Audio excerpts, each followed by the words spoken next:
Hello, beautiful, and welcome to the Prosperous Womb. So in today's video, I wanted to share something about marketing, specifically high-ticket marketing.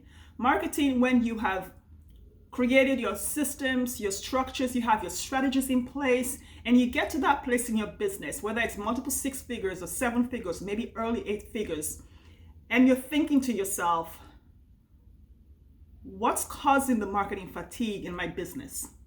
I've done the thing. I know how to do it. Why is there this stall in my business? In the last High Ticket Profit Explosion workshop, one of the things the women were discussing was,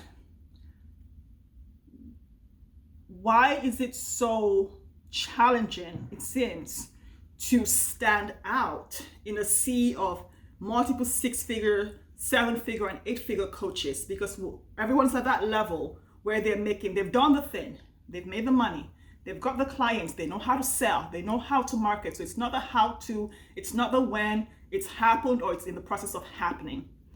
But what's going on with the marketing fatigue? What's going on with the stall? What's going on with the quietness in the business for clients that they want to attract at that higher level? And it comes down to this one thing. It's skipping the fundamental steps. Early on in our coaching businesses, we focus so much on how to market, how to create systems, how to create structures, how to get a template that's going to give us the script for the launch, how to get that email sequence that's going to bring in our dream clients. We get all of that, but we skip some fundamental parts because we want to stand out. And we want to be number one in our niche, not the expert in this field.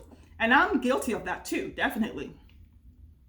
But in order to stand out, and this is what I was sharing with the women, that in order to stand out, you have to stand for or on something.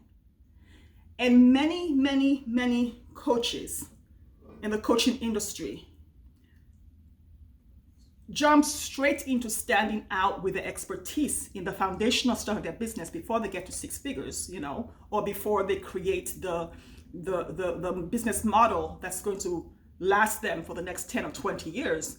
They immediately want to be the expert, be the authority, go on social media and have all the following, have all the subscribers. And they forget this one fundamental thing, is that you cannot stand out if you have no stand. It's kind of like politicians who want to run for maybe president or whatever it is, and they want to be the person who wins and who stands out in the debate or whatever it is, but they have no stand. All they have is, I hate what he's saying, so you have to vote for me. But what are you saying? What do you stand for? Nobody knows. And the only argument is, I don't like what he says, so you must vote for me. It's the same thing in the coaching industry in the last 5 or 6.5 years, basically, is I don't have a stand, but I'm going to stand out. So you cannot skip this embodiment part because it's real. You have to embody something. That's where thought leadership comes in. You see, in the beginning of your business, thought leadership is like, nobody really talks about it. It's just be an expert, nail your niche. But that's multiple six figures, seven figure, eight figure. It's no longer about nailing your niche or micro niching down. It's assumed you've already done that. That's implicit in your ascension. It's implicit. Now it's, what do you stand for? Because to have that deep, profound, transformational experience with clients, I'm assuming you're a coach, obviously, because this is for coaches, and you're co-creating that deep transformational work with clients, there has to be an embodiment that is true, that is real, and that is relevant to your clients and for yourself. So it doesn't have to be some controversial ideology. It doesn't have to be something that creates, fragmentation in your niche or in your industry. But you have to be able to take a stand or have a position on the thing in the area that you're coaching on, so that people know not just who you are, but what you're for and who you're for. It supports you to be and walk your talk. And people don't relate to your expertise. They relate to the being of who you are, and they either like it or not like it. because that's where the raving fans come in at that higher level in the coaching industry. There's nothing better than working with a coach who shows up and says the thing that needs to be said in the moment.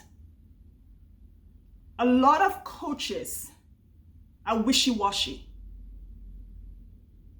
So nobody takes a stand for anything because, there's no right or wrong. And it's not a matter of right or wrong or good or bad.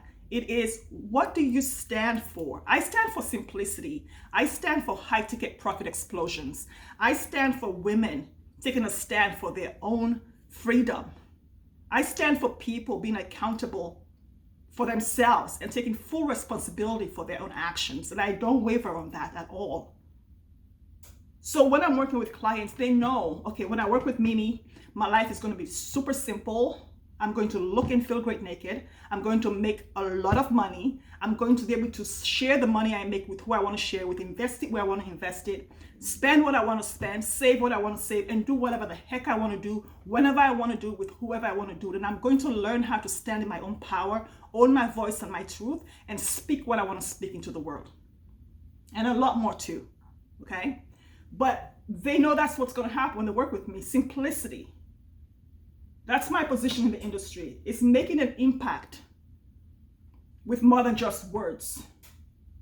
Making an impact that can actually be felt because of your position and your thought leadership. Saying the thing that nobody else wants to say, even if it's going to give you backlash. So a lot of people don't want to say $100,000 is the baseline for your coaching offer, but I say it every day because why shouldn't it be? And there are lots of people who disagree with me, and that's okay. And that's beautiful because life is a variety. And that's okay. It's not a contest. It's not a competition. It is, okay, what position am I aligned with so I can create my business that wraps around my lifestyle? Is it low ticket, mid ticket, soft ticket, hard ticket, high ticket? Which one? And then you choose what you want to do. But let people know your position. Let people know that there's a real person with real opinions and real things that matter, not because they're going to shift your opinion. I'm not here to change somebody's mind who wants to do low ticket. I'm here for the people who stand on the position of high ticket. So what is your position? It's not, oh, come work with me because I don't like what she says. It's come work with me because I'm aligned with the position you have for yourself, which is you want simplicity and profitability. I'm aligned with that. So I can speak to that in my messaging and my marketing, and that's going to work to create clients for me. It's that level where it's no longer how, it's no longer when, it's how do I lead? What do I lead with? And how deep can I go? It doesn't matter if I piss anyone off, as long as I say the thing I'm here to say before I die to the people who want to hear it. Let me know how this lands for you.